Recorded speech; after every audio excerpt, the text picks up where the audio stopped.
পলি আক্তার নাজনীনকে আজকের আয়োজনের উদ্বোধনী বক্তব্য প্রদান করার জন্য। দলীয় পদই সবকিছু না, পদ আজকে আছে কালকে নেই, ভাগ্যে থাকলে অনেক কিছুই হবে বলে মন্তব্য করেছেন ঢাকা ১৯ আসনের সংসদ সদস্য ডাক্তার দেওয়ান মোহাম্মদ সালাউদ্দিন বাবু। বিকেলে সাভারের রাজাসন এলাকায় রাজাসন অগ্রগামী মহিলা সংস্থার উদ্বোধন ও আলোচনা সভা শেষে এ মন্তব্য করেন তিনি। এ সময় তিনি আরও বলেন, দুস্থ মহিলাদের সবসময় সহযোগিতা করতে হবে।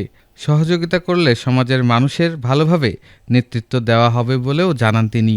এ সময় সাভার পৌর বিএনপির সাধারণ সম্পাদক বদিউজ্জামান বদির, রাজাসন অগ্রগামী মহিলা সংস্থার সভানেত্রী পলি আক্তার নাজনীন উপস্থিত ছিলেন।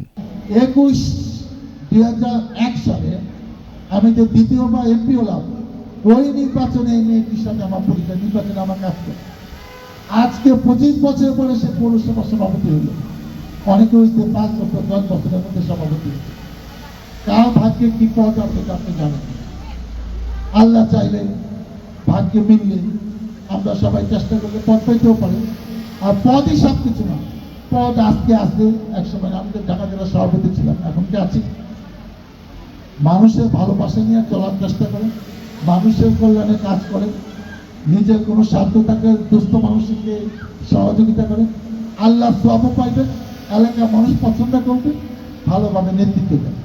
শুধু মাতবরি করবেন, পকেট থেকে টাকা খরচ করবেন না। এটা আওয়ামী লীগ করতে বিএনপি করে। মাতবরি করতে হলে নিজের পকেটে টাকা খরচ করে